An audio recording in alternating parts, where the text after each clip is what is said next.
নিয়ে প্রথমে যেটা আগে একেবারে কুইক রিভিউ একটা, যেটা লাস্ট ক্লাসগুলোর উপরে সংক্ষেপে যদি বলা যায়, আমাদের আজকে অঙ্ক করাবো ইনশাল্লাহ। এখানে একটু খেয়াল করে দেখা যাচ্ছে তো স্ক্রিন নাকি? স্ক্রিন দেখা যাচ্ছে? হ্যাঁ, আচ্ছা, ঠিক আছে। আমরা একটু যদি কুইক রিভিউ করি আমাদের লেকচারগুলো লাস্ট ক্লাসের, এখানে আমরা এই একটা ইকুয়েশন দেখেছিলাম যেটা দিয়ে হাইড্রোলিক বা ভেলোসিটি বাউন্ডারি লেয়ারের থিকনেস মেজার করা যেতে পারে। সেটা হচ্ছে delta by X equals to 4 বা 4.64 divide by root over Reynolds number. X যেহেতু আছে তাহলে লোকাল রেনল্ডস নাম্বার, এটা আমরা বলেছিলাম। এই ইকুয়েশনটা আমাদের ফ্রিকোয়েন্টলি হয়তো ইউজ হতে পারে বিভিন্ন অঙ্কের ক্ষেত্রে। এটা একটা ইকুয়েশন। তো এটা আরেকটা ইকুয়েশন আমরা দেখেছিলাম এখানে পরবর্তীতে,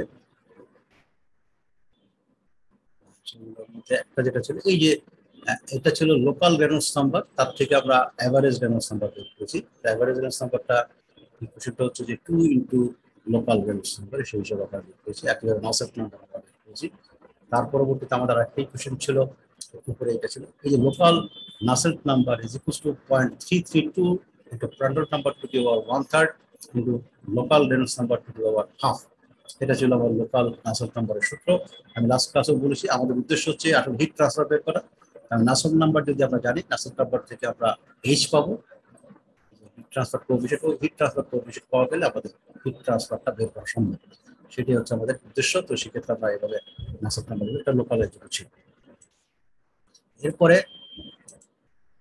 আমাদের আরেকটা ইকুয়েশন ছিল, যেটা হচ্ছে পরবর্তীতে যে অ্যাভারেজে বললাম, তার সাথে অ্যাভারেজের জন্য সূত্র ছিল এটা 2 দিয়ে যেহেতু গুণ হয়েছে, এটা 0.332 থেকে 0.664 হয়েছে। এটা আরেকটা পয়েন্ট বলেছিলাম, সেটা হচ্ছে ফিল্ড টেম্পারেচার, যেটা হচ্ছে অ্যাভারেজ টেম্পারেচার বলতে পারি, ওয়াল টেম্পারেচার এবং অ্যাম্বিয়েন্ট টেম্পারেচার, তার অ্যারিথমেটিক মিন যেটা আমরা বলি সেটা। ঠিক আছে। একটু আগে যে সূত্রগুলো বললাম এগুলো মেইনলি হচ্ছে কনস্ট্যান্ট টেম্পারেচার বা আইসোথার্মাল কেসের জন্য।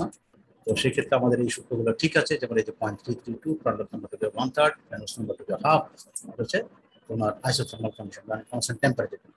যদি কনস্ট্যান্ট হিট ফ্লাক্স হয় তাহলে সেক্ষেত্রে চেঞ্জটা শুধু হবে এখানে 0.453, বাকি সব ঠিক আছে। সেখান থেকে আমরা লোকাল রেনল্ডস নাম্বার বের করবো, বাকি কথাগুলো হয়তো আগের মতোই থাকে। এছাড়া আমরা আরেকটা সূত্র দেখেছিলাম যে আমাদের এই যে 0.332, এটা একটা পার্টিকুলার কেসের জন্য আমরা ইউজ করতে পারি, যেমন 0.6 থেকে 50 যদি হয়, এটা হলো প্রান্ডল নাম্বার, তার জন্য এটা অ্যাপ্লিকেবল। মানে 0.6 এর নিচে যদি আসে বা 50 এর উপরে যদি যায়, তখন এই ইকুয়েশনটা ইউজ করা যায়। ঠিক আছে। তখন আমাদের অল্টারনেটিভ আরেকটা যেটা আমরা ইকুয়েশন কালকে দেখেছি, সেটা হচ্ছে চার্চিলের ইকুয়েশন। এটা ফেমাস একটা ইকুয়েশন। সেই ইকুয়েশনটা একটু বড় এবং একটু কমপ্লেক্স, কিন্তু সূত্রটা হয়তো দেওয়া থাকবে কোশ্চেনের মধ্যে, তোমাকে এই ইকুয়েশনটা ইউজ করতে হবে। এটা হচ্ছে আইসোথার্মাল কেস বা কনস্ট্যান্ট টেম্পারেচার, ওয়াল টেম্পারেচারের জন্য, আর এটা হচ্ছে কনস্ট্যান্ট হিট ফ্লাক্স। এই সূত্রগুলো একটু খাতা তো লেখা থাকার কথা, হয়তো লিখেছো, নাহলে যতটুকু পারো একটু চেষ্টা করো যতটুকু ছিল। আমরা এটা লাস্ট ক্লাসে পড়েছি। এখন আমরা আজকে এখান থেকে শুরু করবো, আজকে অঙ্ক করবো মেনলি। তো স্ক্রিন কি নতুনটা দেখা যাচ্ছে? জি স্যার। হ্যাঁ, আচ্ছা। আজকে আমরা প্রথমে এই অঙ্কটা করতে যাচ্ছি, একটু খেয়াল করে দেখো। মেনলি দুটো অঙ্কই করাবো, তাতে কিছু কনসেপচুয়াল কিছু কথা বলতে হবে। প্রথম যে অঙ্কটা আছে, যে air at 27 degree centigrade at 1 atmospheric pressure flows over a flat plate at a speed of 2 meters per second. Calculate the boundary layer thickness at a distance of 20 centimeter and 40 centimeter from the leading edge of the plate. Viscosity of air at 27 degree centigrade is 1.85 into 10 to the minus 5 kg per meter second. এই অঙ্কটুকু দেওয়া আছে, এই অঙ্কটা দেওয়া আছে। এখন এই অঙ্কটা কি করা সম্ভব আমাদের পক্ষে? আমাদেরকে এই প্রশ্নটা পড়া সম্ভব।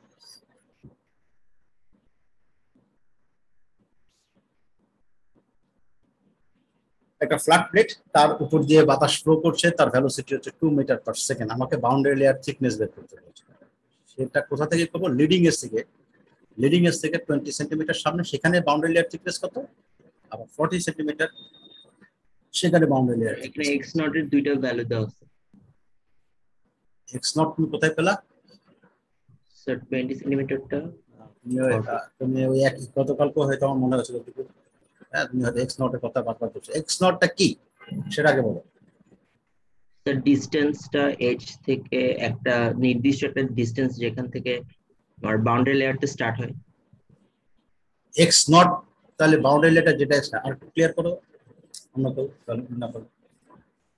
মানে স্যার এর পরের থেকে স্যার মানে এর আগে তাহলে এই অঙ্কের ক্ষেত্রে এক্স নটটা কত? Sir 20 centimetre. এরপর একটা হচ্ছে দুইটা আছে এখানে স্যার, একটা 20 একটা 40। তোমার তাহলে এখনো কনসেপ্ট ক্লিয়ার হয় না, আমি যদি বলি। আর কেউ বলতে হবে এক্স নটটা কি ছিল? এক্স নটটা কি ছিল?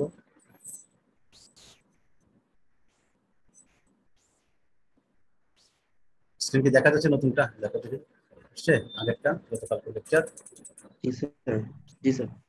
এক্স নট, তুমি কিন্তু বলেছো এক্স নট, আমি সেই জন্য তোমাকে বলছি এক্স নট। এই যে ছবিতে এক্স নট, এক্স নটটা আমরা বলছি যেখান থেকে থার্মাল বাউন্ডারি লেয়ার শুরু হচ্ছে। তো এখন আমার এই প্লেট থেকে এখান থেকে বাউন্ডারি লেয়ার শুরু হচ্ছে, আমাকে বলছে লিডিং এর থেকে এখানে এক্স নট যদি 0 হয়, তার মানে কি পুরো প্লেটটাই হিটেড।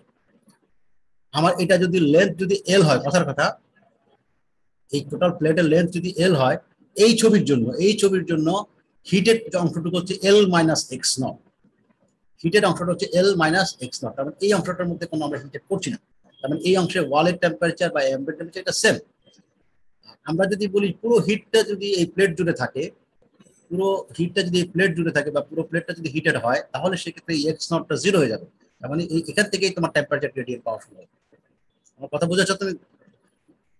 জি স্যার। হ্যাঁ, তা আমাদের এখন তোমার এই যে এই অঙ্কটা আমরা যেটা দেখছি বা বললাম একটু আগে, সেটা হচ্ছে যে একটা প্লেট, তার উপর দিয়ে বাতাস ফ্লো করছে, তার উপর দিয়ে বাতাস ফ্লো করছে, আমাকে বাউন্ডারি লেয়ার থিকনেস বলতে বলছে। এখন আমরা এখানে তো এক্স নটটা আমরা এখানে থার্মাল বাউন্ডারি লেয়ার কথা বলছি।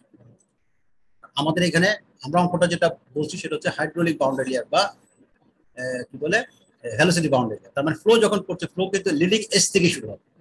ফ্লো এর প্যাটার্নটা কিন্তু লিডিং এজ থেকেই শুরু হবে, একবার প্রথম অংশ থেকে শুরু হবে ভেলোসিটি চেঞ্জ হওয়া। থার্মালেরটা ক্ষেত্রে আমরা বলছি যে সেটা হয়তো একটু চেঞ্জ হতে পারে depending on the temperature condition বা হিট সোর্সের কন্ডিশন। ঠিক আছে, তো সেই ক্ষেত্রে আমাদের এখানে এই যে অঙ্কটা আমরা দেখলাম, সেই অঙ্কের ক্ষেত্রে আমরা বলছি যে ভেলোসিটি বাউন্ডারি লেয়ার বের করতে বলছি। ভেলোসিটি বাউন্ডারি লেয়ার কোথা থেকে শুরু হবে? একদম লিডিং এজ থেকে শুরু হবে। তার মানে এই লিডিং এজ থেকে 20 সেন্টিমিটার সামনে একটা অংশ, সেখানে তার এই ডাইনামিক কি বলে বাউন্ডারি লেয়ার থিকনেস কত, ডেল্টা কত, সেটা বের করতে বলছে। আবার 40 সেন্টিমিটার সামনে তার বাউন্ডারি লেয়ার থিকনেস কত, সেটা বের করতে বলছে। কথা ক্লিয়ার হয়েছে তোমার? জি স্যার। তার মানে এই যে লিডিং এজ থেকে এখান থেকে যদি আমি সাপোজ 5 সেন্টিমিটার যাই, এটা কথা এই আমার কাজটা যেখানে 5, তার মানে এখান থেকে বাউন্ডারি থিকনেস কত, এই এতটুকু, এই এতটুকু হাইটে। আর আমি যদি আরেকটু সামনে যাই, তাহলে বাউন্ডারি লেয়ার থিকনেস এই এতটুকু বেশি হচ্ছে, আরো সামনে গেলে আরো বেশি হবে, সেটাই স্বাভাবিক, এটা দিয়ে ছবি অনুযায়ী। আমরা সেটাই বলছি যে লিডিং এজ থেকে 20 সেন্টিমিটার সামনে গেলে তার বাউন্ডারি লেয়ার থিকনেস কত হবে, আর 40 সেন্টিমিটার গেলে তার বাউন্ডারি লেয়ার থিকনেস কত হবে। বাউন্ডারি লেয়ার বলতে আমরা বুঝাচ্ছি ভেলোসিটি বাউন্ডারি লেয়ার। কথা ক্লিয়ার হয়েছে? Yes sir. তাহলে আমরা এখানে এক্স নটটা কোনো কিছু আসছে না, এক্স নটটা আমরা হিসাব করছি মেনলি টেম্পারেচার। যদি থাকে হিট সোর্স থাকে, হিট সোর্স যদি পুরোটা প্লেট জুড়ে থাকে, তাহলে এক্স নট 0। আর প্লেটে যদি কিছু অংশ হিটেড না অবস্থায় থাকে, তাহলে সেক্ষেত্রে আমরা এক্স নট পাবো।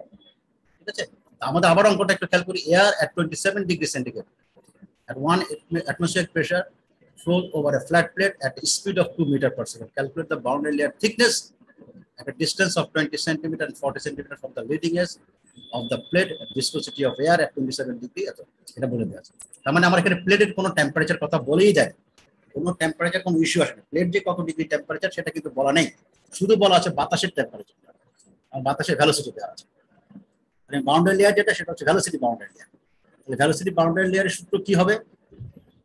কোন সূত্রটা বলো দেখি, আজকে যে প্রথমে বললাম কোন সূত্রটা হতে পারে?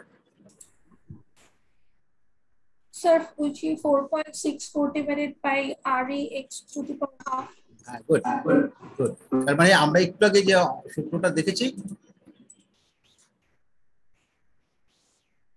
এই যে সূত্রটা, এই সূত্রটা delta by X equals to 4.64 divide by root over n।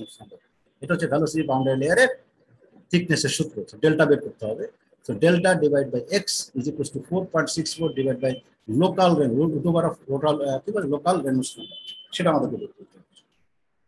আমরা এখান থেকে যদি এখন বলি, হ্যাঁ, যদি আমাদের এই এখানে আমরা যদি তোমার বলে সেখানে একটু বলো, হ্যাঁ, আমরা তাহলে এখানে দেখো কি বের করতে হবে, ডেল্টা বের করতে হবে। তাহলে আমরা 20 সেন্টিমিটার সামনে, তার মানে এক্স এর মান হচ্ছে 20। তাহলে এখন আমরা রেনল্ডস নাম্বারটা বের করতে পারলে হয়ে যাবে। রেনল্ডস নাম্বার সূত্র কি? রেনল্ডস নাম্বার সূত্র কি fluid mechanics? Sir rho V L by mu. Rho V L by mu. Rho এখানে এয়ার বলে দিয়েছে, তার মানে এয়ার ডেনসিটি আমাদের জানার কথা। ভি হচ্ছে ভেলোসিটি, তার মানে বলে দেওয়া হচ্ছে 20 মিটার পার সেকেন্ড। এল মানে এক্স এর কথা বলা হচ্ছে, এক্স হচ্ছে আমরা 20 সেন্টিমিটার কনসিডার করবো, 40 সেন্টিমিটার কনসিডার করবো, যখন যেটা করি এক্স বা এল, ঠিক আছে। ডিভাইড বাই মিউ, মিউ হচ্ছে কি বলে ডাইনামিক ভিসকোসিটি, সেটা বলে দেওয়া আছে এখানে তোমার এই যে 1.85 × 10⁻⁵। সো এখান থেকে আমরা লোকাল রেনল্ডস নাম্বারটা পেয়ে যাবো, তারপর সূত্রে বসালে হয়ে যাওয়ার কথা। এই যে আমরা করেছি এখান থেকে। এখন আমি স্ক্রিনটা একটু ছোট করি। সো হ্যাঁ, আমাদের এখন দেখো এই যে আমরা এই delta by X equals to 4.64 divide by local Reynolds number to the half. তার মানে আমরা যদি 20 সেন্টিমিটার জন্য চিন্তা করি, তার 20 সেন্টিমিটার আমরা রেনল্ডস নাম্বারটা বের করি। 20 centimetre Reynolds number at 20 centimetre, এখানে সামনে rho V L by mu. এলটা হচ্ছে এক্স এর মান, এক্স এর মান হচ্ছে আমার 20 সেন্টিমিটার, তার মানে যে 0.2 বসিয়েছি। ভেলোসিটি ভি, সেই ভেলোসিটি ভি এর মান হচ্ছে 2। আর রো আমরা জানি না, এখানে আমাদের ভিসকোসিটি দেওয়া ছিল, ভিসকোসিটি 1.85 বসিয়েছি। ডেনসিটি জানি না, ডেনসিটিটা আমরা যদি চার্টে দেওয়া থাকে সেখান থেকেও বের করতে পারি। আবার চার্ট যদি দেওয়া না থাকে তুমি এভাবেও চিন্তা করতে পারো, যেহেতু এয়ার যেহেতু তোমার আইডিয়াল গ্যাস, সেই হিসেবে আমরা rho equals to P by R T. P জানি প্রেশার, অনেক কিছু প্রেশার দেওয়া ছিল, আর এর মান 287 এবং 300 টেম্পারেচার। তো সেই ক্ষেত্রে 1.177 এখান থেকেও ক্যালকুলেট করা যেতে পারে। তুমি যদি এখানে বসাও, আলটিমেটলি রেনল্ডস নাম্বার আসছে 25,448, এত আসছে রেনল্ডস নাম্বার। এই রেনল্ডস নাম্বার মানটা যদি তুমি এখানে বসাও, 4.64 আছে, এটা ব্যবহার করো, তাহলে এখান থেকে তোমার চলে আসবে কি বলে ডেল্টার মান। ডেল্টার মান যেটা আসছে সেটা হচ্ছে এই যে 4.6 বসালাম সবকিছু, এটা আসবে 0.00582 মিটার। তার মানে কত? তোমার লিডিং এজ থেকে 20 সেন্টিমিটার সামনে গেলে বাউন্ডারি লেয়ার যে থিকনেসটা হবে সেটা হচ্ছে অ্যারাউন্ড 5.8 মিলিমিটার। তার মানে তোমার এখন যদি বাতাসটা যদি 2 মিটার পার সেকেন্ডে ফ্লো করে তোমার টেবিল উপর দিয়ে, কথার কথা হিসেবে 2 মিটার পার সেকেন্ডে, তাহলে তোমার টেবিলের সামনে থেকে তোমার 20 সেন্টিমিটার সামনে যে বাউন্ডারি লেয়ারটা পাওয়া যাবে তার থিকনেস হচ্ছে 5.8 মিলিমিটার, অ্যারাউন্ড 5.8 মিলিমিটার এই বাউন্ডারি। একইভাবে আমাদের 40 মিলিমিটার সেন্টিমিটার জন্য বের করতে বসে, তাহলে 40 সেন্টিমিটার এক্স এর জায়গায় যখন আমরা 20 বসিয়েছি যেভাবে অঙ্কটা করেছি, একইভাবে 40 জন্য আমরা করব। তাহলে 40 জন্য আমরা যদি করি তাহলে এরকম আরেকটা মান। তাহলে রেনল্ডস নাম্বার বের করলাম এবং আমি তোমাকে এরকম এখানে যদি বসাই সবকিছু, তাহলে এখানে হবে 8.23 মিলিমিটার মতো সেরকম একটা। কথা ক্লিয়ার এটা?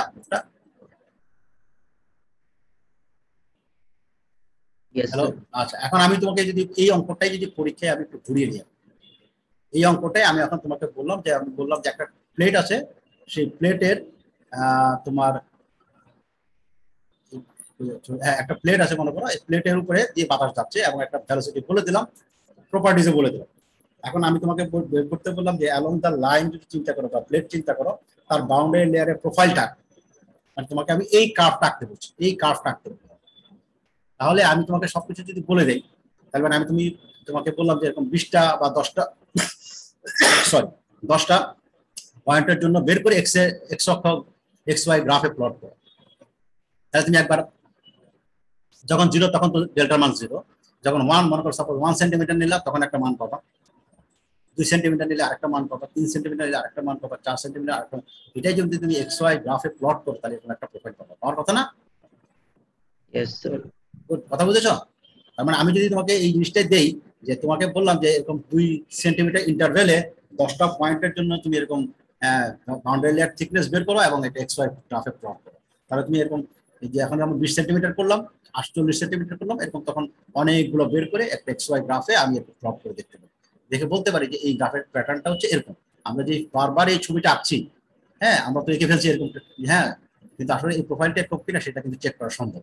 তো তোমাকে হয়তো আমি পরীক্ষায় এই অঙ্কটাই দিতে পারি, কিন্তু এইভাবে একটা সাথে ক্রস দিয়ে যে তুমি 2 সেন্টিমিটার বা 1 সেন্টিমিটার বা কোনো একটা সার্টেন ইন্টারভ্যালে এরকম প্লট করে গ্রাফ প্লট করে আমাকে দেখাও এবং জাস্টিফাই পারবে না? কথা বুঝেছ? এই ধরনের কোশ্চেন দিলে ছেলেরা বা স্টুডেন্টরা এক সময় ঘাবড়ে যায়, ঘাবড়ানোর কোনো কিছু তুমি এক্স এর মান খালি চেঞ্জ করো, একের পরে গ্রাফ প্লট মানে ভ্যালু আসতে থাকবে। এক্স এর মান 2 সেন্টিমিটার একটা গ্রাফ একটা মান হবে ডেল্টা, এক্স এর মান 5 সেন্টিমিটার আরেকটা ভ্যালু আসবে, এরকম তখন তুমি এক্স ওয়াই গ্রাফে প্লট করবে। কিভাবে? এক্স ওয়াই গ্রাফে যখন প্লট করবে এক্স অক্ষ বরাবর থাকবে এক্স এর ভ্যালুটা, ওয়াই অক্ষ বরাবর থাকবে ডেল্টা ভ্যালুটা। এটা তো ওয়াই অক্ষ ডেল্টা, এই যে জায়গাটা ডেল্টা, ডেল্টার মানটা যদি বসাও এই ধরনের একটা গ্রাফ পেয়ে যাবে। তো এখান থেকে তুমি হয়তো আমি যদি তোমাকে ফাইনাল আরো আনুষঙ্গিক যদি কিছু বলি সেগুলো তুমি বলতে পারবে। যাই হোক, এটা হয়তো পরীক্ষার ধরনের একটা কোশ্চেন হয়তো দেওয়া হয়, অনেক সময় দিতে পারি, সেই ক্ষেত্রে বলে রাখবো। এই অঙ্কটা তাহলে ক্লিয়ার? কারো কোনো কোয়েরি আছে?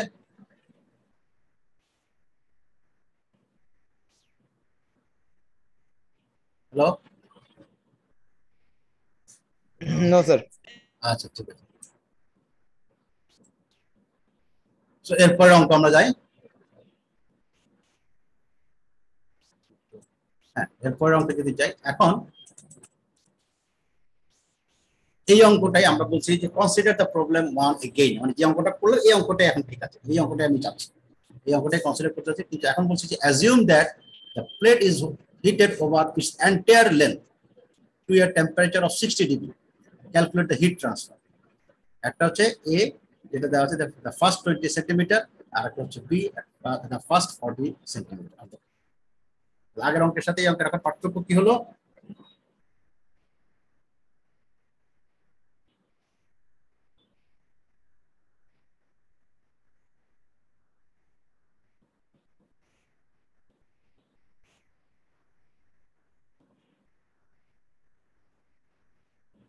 সেটা এন্টায়ার লেন্থে হিটেড, তারপর ফার্স্ট। আচ্ছা আমি জিজ্ঞেস রোল 58 আছো তুমি? জি স্যার আমি। হ্যাঁ হ্যাঁ, তুমি 58। আচ্ছা বলো দেখি এক্স নট কত? যে sir x not 0 sir. X not 0 মানে এন্টায়ার প্লেট, তার মানে এক্স নট 0, ঠিক আছে? এক্স নট হচ্ছে এন্টায়ার প্লেট, তার মানে 0। তাহলে এখন আমাকে এখানে হিট ট্রান্সফার, আগেরটার ক্ষেত্রে শুধু বাতাসের টেম্পারেচার দেওয়া ছিল, এখন কিন্তু প্লেটের টেম্পারেচার দেওয়া আছে 60 ডিগ্রি। সো এখন আমাকে প্রথম ফার্স্ট 20 সেন্টিমিটার এখান থেকে কি পরিমাণ হিট ট্রান্সফার হবে, আবার প্রথম 40 সেন্টিমিটার এখান থেকে কি পরিমাণ হিট ট্রান্সফার হবে সেটা বের করতে হবে। প্লেটের প্রথম থেকে 20 সেন্টিমিটার পর্যন্ত এখান থেকে কি পরিমাণ হিট ট্রান্সফার হবে, এবং আবার একটা হচ্ছে প্রথম থেকে শুরু করে 40 সেন্টিমিটার পর্যন্ত কি পরিমাণ হিট ট্রান্সফার হবে, এটা বের করতে হবে। সো আমাদের এখানে সবকিছু দেওয়া আছে, এখন আমাদের সূত্রগুলো শুধু হিসাব করতে হবে যে কোন সূত্র চাই, ঠিক আছে? এখন আমাদের এখানে দেখো যেটা হিট ট্রান্সফার, তার মানে আমাদের নাসেল্ট নাম্বার লাগবে বা হিট ট্রান্সফার কোএফিশিয়েন্ট লাগবে, আনুষঙ্গিক জিনিস আমাদের লাগবে, হিট ট্রান্সফার কিউ বের করতে হবে।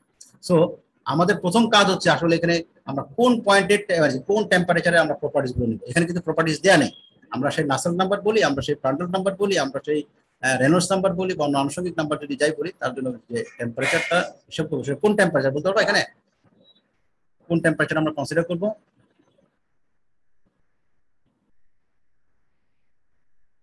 কোন টেম্পারেচার আমরা প্রপার্টিস গুলো? প্রবলেম 1 এর যে টেম্পারেচারটা দেওয়া আছে প্রবলেম মানে কত ছিল? 300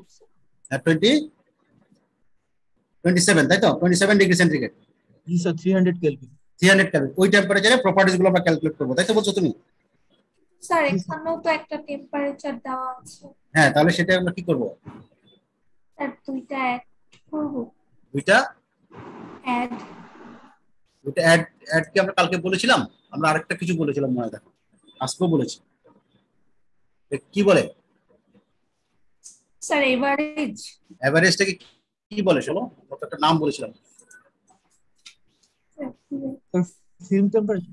ফিল্ম টেম্পারেচার। এই যে আমি নিয়ে আসছি এখানে, দেখো স্ক্রিনে দেখা যাচ্ছে ফিল্ম টেম্পারেচার।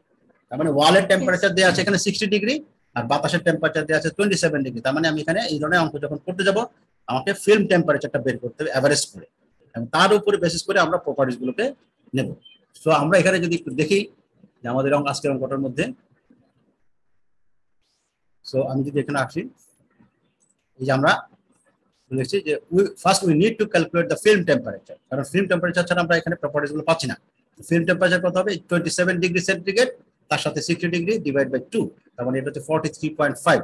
এখন তোমার ডাটা টেবিল যেটা থাকবে বা প্রোভাইড করা হবে সেখান থেকে তুমি 43.5 সেন্টিগ্রেডের জন্য এয়ার যেহেতু বলছে, এয়ারের জন্য আমরা কাইনেমেটিক ভিসকোসিটি, এয়ারের জন্য থার্মাল কন্ডাক্টিভিটি, ওই 43.5 ডিগ্রির জন্য তোমার প্রান্ডল নাম্বার, সিপি, আনুষঙ্গিক যত প্রপার্টিজ আছে আমরা সেগুলো ওখান থেকে পেয়ে যাবো, ঠিক আছে?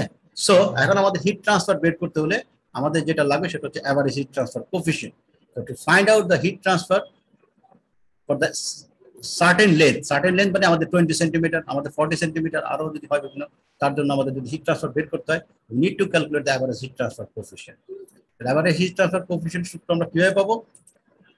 আমরা প্রথমে যেটা জানি সেটা হচ্ছে এই সূত্রটা জানি, এই যে নাসেল্ট নাম্বার, লোকাল নাসেল্ট নাম্বার, একটু আমি আগে দেখেছি, লোকাল নাসেল্ট নাম্বার, তাকে আমরা লিখতে পারি 0.332 Reynolds number to the power half, মানে local Reynolds number into Prandtl number. কেন এই সূত্র নিলাম? কারণ আমাদের এটা আইসোথার্মাল কেস, প্লেটটাতে টেম্পারেচার 60 ডিগ্রি মেনটেন করা যায়, এখানে কিন্তু কোনো হিট ফ্লাক্সের কথা বলা হয়নি, শুধুমাত্র টেম্পারেচার 60 ডিগ্রি এটা বলা হয়েছে কনস্ট্যান্ট টেম্পারেচার, তার মানে এটা আইসোথার্মাল কেস। ইন দ্যাট কেসে আমরা এই সূত্রটা ইউজ করতে পারি। তো আমরা যদি রেনল্ডস নাম্বারটা যদি বের করতে পারি, রেনল্ডস নাম্বার হচ্ছে রো ভিএক্স বাই মিউ, হ্যাঁ, সেটা আমরা যদি বসাই এখানে, হ্যাঁ, তাহলে আমাদের এরকম 23,041 আসে। হ্যাঁ, এটা হচ্ছে লোকাল রেনল্ডস নাম্বার। প্রান্ডল নাম্বার আমরা বাতাসে পেয়েছি টেবিল থেকে 0.7 সব যদি বসাই এখানে, তাহলে এর মানটা আসে 44.74। এটা একক কত হবে? 44.74 বলো দেখি, আমি জিজ্ঞাসা করি একজনকে। রোল 53 আছো? Masud Rana, role 53।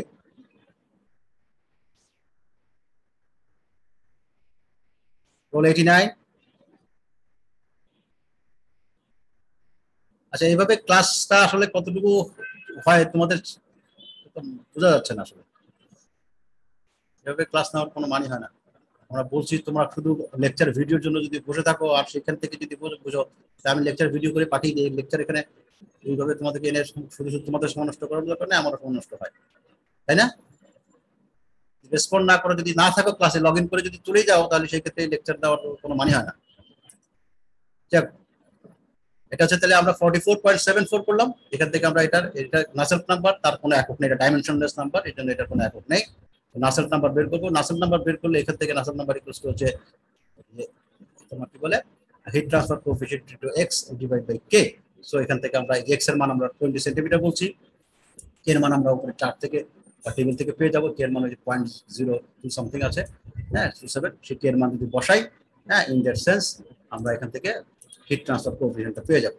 So hit transfer coefficient পেয়ে গেলে সেই হিট ট্রান্সফার কোএফিশিয়েন্ট হচ্ছে 6.17, এটা হচ্ছে local heat transfer coefficient. Local heat transfer coefficient পেয়ে গেলে আমাকে এখন এই এভারেজ হিট ট্রান্সফার কোএফিশিয়েন্ট বের করতে হবে। Average heat transfer coefficient equals কি local heat transfer coefficient into 2, তার মানে হচ্ছে 2 দিয়ে গুণ করলে আমরা পাচ্ছি hit transfer coefficient average heat transfer. সেখান থেকে আমরা হিট ট্রান্সফার যদি বের করতে চাই, তাহলে Q ইকুয়ালস টু H এর ডেল্টা T। সো H হচ্ছে তোমার এই যে 12.3 ইনটু এরিয়া, আর হচ্ছে হিট ট্রান্সফার, ঠিক আছে, টেম্পারেচার ডিফারেন্স, এখান থেকে আমরা এটা পেয়ে যাব। সো এখান থেকে তোমার 81.8, এটা হচ্ছে তোমার 20। আমি আবার একটু কথাটা বলি, এখানে তোমার যে ইস্যুটা ছিল সেখানে বলছে কিন্তু দেখো যে calculate the heat transfer in a first 20 centimetre, তার মানে লিডিং এজ থেকে 20 সেন্টিমিটার মধ্যে এই ডিস্টেন্সের জন্য তোমার হিট ট্রান্সফারটা বের করতে। পরেরটা বলছে from the leading edge to first 40 centimetre, মানে লিডিং এজ থেকে 40 সেন্টিমিটার পর্যন্ত এই এন্টায়ার লেন্থের জন্য আমাকে হিট ট্রান্সফার বের করছে। এই ধরনের কেসে আমাকে অবশ্যই খেয়াল রাখতে হবে যে আমাকে লোকাল থেকে এভারেজ হিট ট্রান্সফারে আসতে হবে, ঠিক আছে? এটা গেল ফার্স্ট পার্ট। সেকেন্ড পার্ট, এখন 40 সেন্টিমিটার যখন বলছে, তখন 40 সেন্টিমিটার আমরা একইভাবে বের করতে পারি। 40 সেন্টিমিটারের জন্য আমরা একই রকম রেনল্ডস নাম্বার বের করবো, লোকাল রেনল্ডস নাম্বার, একইভাবে নাসেল্ট নাম্বার থেকে আমরা সূত্র থেকে বের করতে পারবো local heat transfer coefficient, then average heat transfer coefficient, then will finally get heat transfer. তো হিট ট্রান্সফার হচ্ছে এখানে 114, ঠিক আছে? তারপরে হচ্ছে তোমার সেকেন্ড যে অঙ্ক, এই একটা অঙ্ক দেখো এখানে, ইঞ্জিন অয়েল। ইঞ্জিন অয়েলের কথা বলা হচ্ছে, it's at 20 degree centigrade is forced over a 20 centimetre square plate, তার মানে 20 সেন্টিমিটার স্কোয়ার একটা প্লেটের উপর দিয়ে ইঞ্জিন অয়েলটা পাস করানো হচ্ছে with a velocity of 1.2 metre per second, with a velocity of 1.2 metre per second, এই ভেলোসিটিতে ফ্লো করছে। The plate is heated to a uniform temperature 60 degree. তো আগেরটার মধ্যে এখানেও টেম্পারেচার, প্লেটের temperature 60 degree. Calculate the heat lost by the plate, তার মানে কি পরিমাণ হিট লস হচ্ছে প্লেট থেকে সেটা দেখতে, মানে হিট ট্রান্সফার হচ্ছে। সো একই রকম ভাবে আমরা যদি চিন্তা করি, আমরা ফিল্ম টেম্পারেচার বের করবো 20 + 60 ডিভাইডেড বাই 2, 40 ডিগ্রি। 40 ডিগ্রির জন্য আমরা ইঞ্জিন অয়েলের জন্য যে চার্ট দেওয়া থাকবে বা টেবিল দেওয়া থাকবে তার থেকে প্রপার্টিজ গুলো বের করতে হবে। সো প্রপার্টিজ বের করবো, এবং ডেনসিটি সেটা এটা আছে তোমার 876, kinematic viscosity, thermal conductivity, Prandtl number, এই ধরনের। সো এখন আমরা যদি রেনল্ডস নাম্বারটা এখান থেকে ইজিলি পেয়ে যাব। রেনল্ডস নাম্বারটা হচ্ছে এরকম রবি ডি বাই মিউ, সেখান থেকে আমরা রেনল্ডস নাম্বার পেয়ে যাব এন্টার লেন্থের জন্য স্কয়ার, ঠিক আছে 20 সেন্টিমিটারে। এখন আমাকে একটু একজন তোমাদের জিজ্ঞেস করে তো কোনো লাভ হচ্ছে না, কেউ তো কোনো বলতে পারতেছে না, রেসপন্ড করো না, দিয়ে দিচ্ছ। আচ্ছা, এই যে 2870 প্রান্ডাল নাম্বার, এখন আমরা কোন ইকুয়েশন ইউজ করব? আর কোন আইডিয়া আছে? প্রান্ডাল নাম্বার 2870 কোন ইকুয়েশনটা? এক্সাক্ট ইকুয়েশন বলার দরকার নেই, আমাকে জাস্ট আইডিয়া দিতে পারলে ওই ইকুয়েশনটা ইউজ করে দিতে পারি। Sir, 0.3387 Rx to the power half into Prandtl number to the power 1/3 divided by 1 plus 0. এটা কার ইকুয়েশন? এটা কার ইকুয়েশন? Sir, চার্চিলের ইকুয়েশন। এটা চার্চিলের ইকুয়েশন। তার মানে আমরা একটু আগে বলেছিলাম যে চার্চিলের ইকুয়েশনটা আমি আবার একটু ব্যাক করি, গতকালকেও বলেছি, স্ক্রিন দেখা গেলে বলে একটু। এই যে বলেছিলাম যে এই যে একটু আগে এই যে ইকুয়েশনটা 0.332 Prandtl number to the 1/3 Reynolds number to the half, এটা বলেছিলাম যে রেনল্ডস নাম্বার প্রান্ডল নাম্বারটা 0.6 থেকে 50 এর মধ্যে, এই রেঞ্জের জন্য এটা ট্রু। কিন্তু যদি লার্জ রেনল্ডস নাম্বার হয়, প্রান্ডল নাম্বার হয় এন্টায়ার, মানে আমরা যদি যদি প্রান্ডল নাম্বার চিন্তা করি very wide range of Prandtl number, তখন আমরা এই চার্চিলের ইকুয়েশনটা ইউজ করতে পারি। চার্চিলের ইকুয়েশনটা সেটা হচ্ছে এই যে এটা হচ্ছে লোকাল নাসেল নাম্বারের সূত্র, সেটা হচ্ছে কনস্ট্যান্ট টেম্পারেচার বা আইসোথার্মাল ফেজ, আর কনস্ট্যান্ট যদি হিট ফ্লাক্স হয় তখন এই সূত্র। তাহলে আমরা এখানে কোন সূত্রটা ইউজ করবো? চার্চিলের উপরেরটা না নিচেরটা?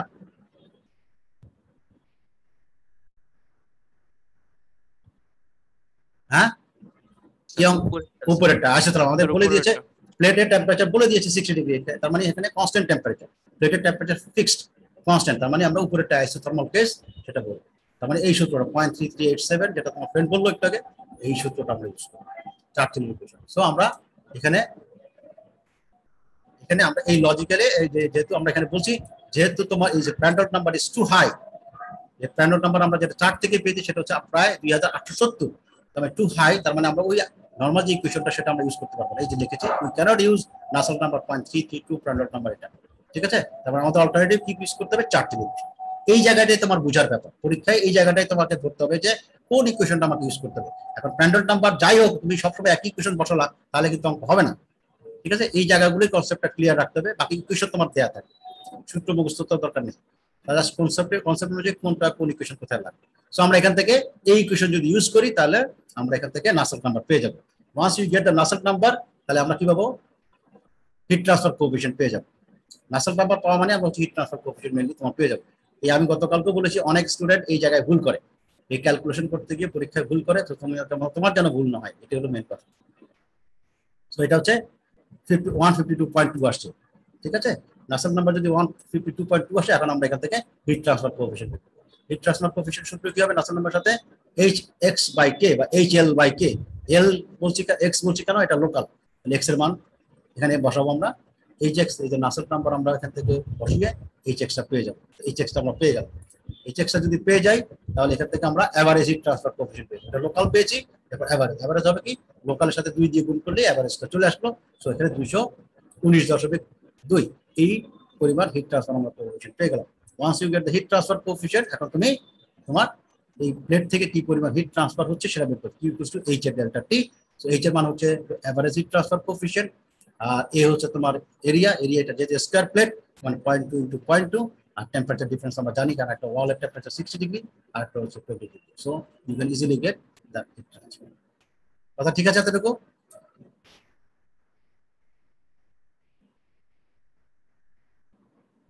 ঠিক আছে, Yes, sir. ঠিক আছে। পরীক্ষায় এই ধরনের অঙ্ক তো অবশ্যই দেবো ইনশাল্লাহ। তো তোমার যেন ভুল না হয়, কনসেপ্টগুলোতে যেন তোমার ক্লিয়ার থাকে। আচ্ছা, আমরা আজকে আরেকটা চ্যাপ্টারে, মানে এই চ্যাপ্টারই কন্টিনিউশন, আরেকটা চ্যাপ্টার তো না, আমরা এখন যেটা করছি ফোর্স কনভেকশন, তো ফোর্স কনভেকশনের আরেকটা কন্টিনিউশন, আরেকটা টপিকস একটা হবে। আমরা আজকে ছোট একটা অংশ, মানে এটা অনেক বড় আবার এদিকে, আমরা একটা ছোট একটা পার্ট করে আজকে শেষ করবো এখানে। আচ্ছা, আমরা এখানে একটা জিনিস দেখাবো, সেটা হচ্ছে the relation between the fluid friction and heat transfer. আমরা যেহেতু অ্যারোডাইনামিক্স আমাদের একটা সাবজেক্ট আছে, আমরা জানি যে ফ্লুইড যখন ফ্লো করে তার ভেলোসিটি যখন বাড়ে বা ভেলোসিটি যখন থাকে, ভিসকসিটির কারণে ফ্রিকশন হয়, ফ্রিকশনের কারণে কিন্তু হিট ট্রান্সফার হয়, ফ্রিকশনের কারণে কিন্তু হিট জেনারেট করে। যারা জানো দেখো যে আমাদের বোয়িং যেসব গাড়ি বিমান যেগুলো আছে, হ্যাঁ, বা ফ্লাফ বডি বলি, স্ল্যান্ডার বলি, এগুলো বিভিন্ন রকম বডি আছে অ্যারোডাইনামিক্স। সেগুলোর ক্ষেত্রে টিপ যেটা সামনে যেটা আছে সেগুলোর ডিজাইন কিন্তু স্পেশাল। ইনফ্যাক্ট সেটার ম্যাটেরিয়ালসও স্পেশাল, বিভিন্ন আসপেক্ট। ম্যাটেরিয়াল টেম্পারেচার হিউজ পরিমাণে রেজ করে বেড়ে যায়, ঠিক আছে, ফ্রিকশনের কারণে। তো সেটা হয়তো অ্যারোডাইনামিক্সের ডিটেলস দেখানো হবে, বাট এনিওয়ে যেটা আমাদের কনসেপ্ট দরকার সেটা হচ্ছে যে ফ্রিকশনটা বাড়ে। ফ্লুইড যখন ফ্লো করে তার সাথে ফ্রিকশনের একটা সম্পর্ক, কারণ এখানে ভিসকোসিটি আছে, ঠিক আছে। তো আমরা সেই জায়গাটা একটু কনসেপ্টটা ক্লিয়ার করবো আজকে, যাতে আমাদের ভবিষ্যতে যখন আমরা কোনো কাজ করি, ফোর্থ ইয়ারও তোমাদের কারো কারো টপিক ছাড়া এটা ইনক্লুড হয়ে যেতে পারে, কারণ এগুলো সবই হিট ট্রান্সফার, ফ্লুইড মেকানিক্স এবং অ্যারোডাইনামিক্স রিলেটেড। সো আমরা এখানে যা relation between fluid friction and heat transfer, so আমরা এই সূত্রটা এর আগের ক্লাসগুলোতে পড়ে আসি যে ফ্রিকশন কোএফিশিয়েন্ট যেটা তাও W divide by half rho infinity, এটা অ্যারোডাইনামিক্সের একদম কমন একটা সূত্র। অ্যারোডাইনামিক্স সাবজেক্টে আমরা একটা কমন একটা সূত্র, সেটা আমরা এখানে দেখাচ্ছি। আমরা হয়তো ফ্লুইড মেকানিক্সও হয়তো তোমার স্যাররা দেখিয়েছেন, হ্যাঁ, ফ্রিকশন কোএফিশিয়েন্ট হিসেবে। এখান থেকে আমরা যেটা বের করতে পারি যে তাও ডব্লিউ ওয়াল শেয়ার স্ট্রেস, তো ওয়াল শেয়ার স্ট্রেসটা আমরা এখানে সিএফ ইনটু যে half rho U infinity square, U infinity মানে ফ্রি স্ট্রিম ভেলোসিটি, সেখান থেকে আমরা এই তাও ডব্লিউটা বের করতে পারবো। তাও ডব্লিউ সমান আমরা জানি যে শেয়ার স্ট্রেস সম্পর্কে আমরা ভিসকোসিটি থেকে যে mu into del U by del Y, নিউটনের ভিসকোসিটির ল। সো এই দুটো জিনিস যদি আমরা কনসিডার করি, আমরা এখান থেকে সলভ করে যেটা পাই সেটা আগেও ক্লাসে দেখানো হয়েছে, তাও W equal to 3/2 into mu into U infinity divide by delta. ডেল্টাটা আমরা কি জানি, এটা আমরা ক্লাসগুলো থেকে আসি যে বাউন্ডারি লেয়ার থিকনেস, এখান থেকে আমরা তাও ডব্লিউ বের করতে পারি।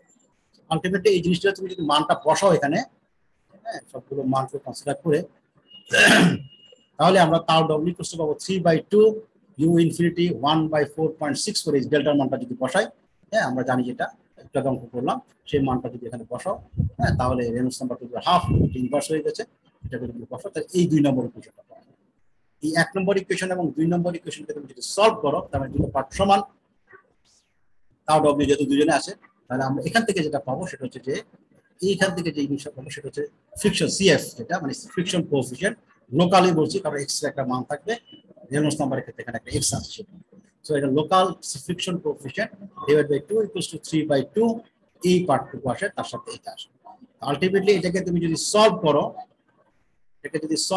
এবং এটাকে যদি তোমার যে কোনো সাজানো যায়, আলটিমেটলি ইকুয়েশনটা খুব সিম্পল হয়ে যায়। সেটা হচ্ছে 0.323 into Reynolds number to the power minus half, local Reynolds number to the power minus half, এই 3 নম্বর ইকুয়েশনটা পাওয়া। এটাকেই তুমি যদি আরো একটু ক্লিয়ার করে যদি বলো, সেটা ইকুয়েশনটা আমরা এক্সাক্ট সলিউশন যদি চাই, সেক্ষেত্রে কারেকশন করে যেগুলো বাউন্ডারি লেয়ার বসিয়ে আমরা, তাহলে সেক্ষেত্রে ইকুয়েশনটা আসে 0.332 into Reynolds number to the power minus half, এই ইকুয়েশনটা আমরা পাবো, ঠিক আছে। সো এটা হচ্ছে ফ্রিকশন কোএফিশিয়েন্টে রেনল্ডস নাম্বারের সরাসরি একটা রিলেশন, ফ্রিকশন কোএফিশিয়েন্টে রেনল্ডস নাম্বারের সরাসরি একটা ইকুয়েশন। এখন আমরা এই নাসেল্ট নাম্বার জানি, এই নাসেল্ট নাম্বারের এই সূত্র আমরা একটু আগে অঙ্ক করে আসছি যে 0.332 যে কনস্ট্যান্ট টেম্পারেচার। এখন এখানে একটু খেয়াল করে দেখো, আমরা যদি এই জায়গাটার মধ্যে যদি একটু অ্যারেঞ্জ করি, আমরা যদি এই ইকুয়েশনের বাম পাশে যদি রেনল্ডস নাম্বার এবং প্র্যান্ডল নাম্বার দিয়ে যদি ভাগ করি, তাহলে ডান পাশেও আমি রেনল্ডস নাম্বার এবং প্র্যান্ডল নাম্বার দিয়ে ভাগ করতে হবে।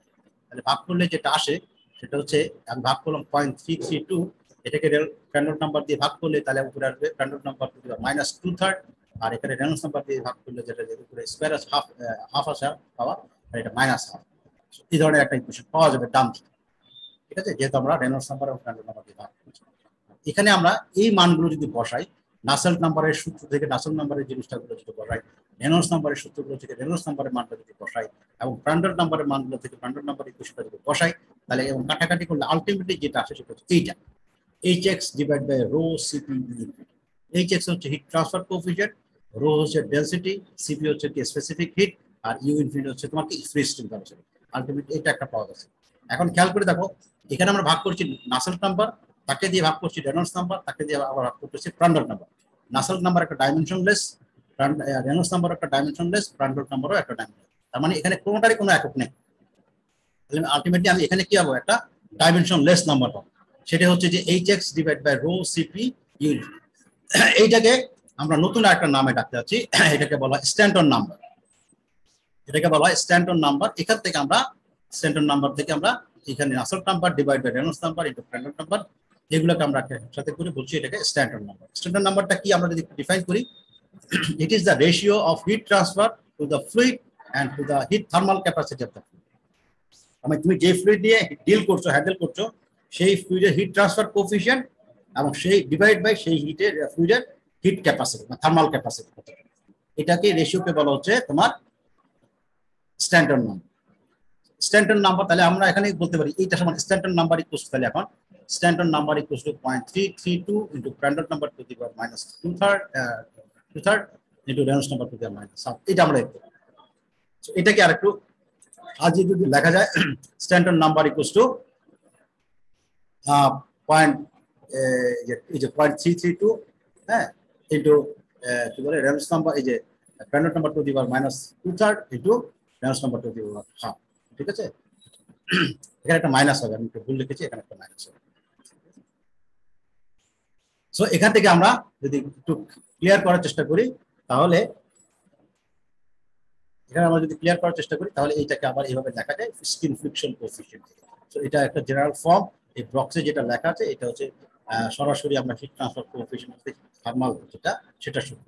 তুমি এর আগে যে সূত্রটা আমরা দেখেছি, এখানে যেটা সূত্রটা দেখেছো, এই যে এইটা প্রথমে এখানে কোনো সিএফ বা skin friction coefficient by 2 into 0.332 into Reynolds, এখানে কিন্তু কোনো থার্মাল কোনো কিছু নেই, এখানে হিট ট্রান্সফারের কোনো ইস্যু এখানে ছিল না।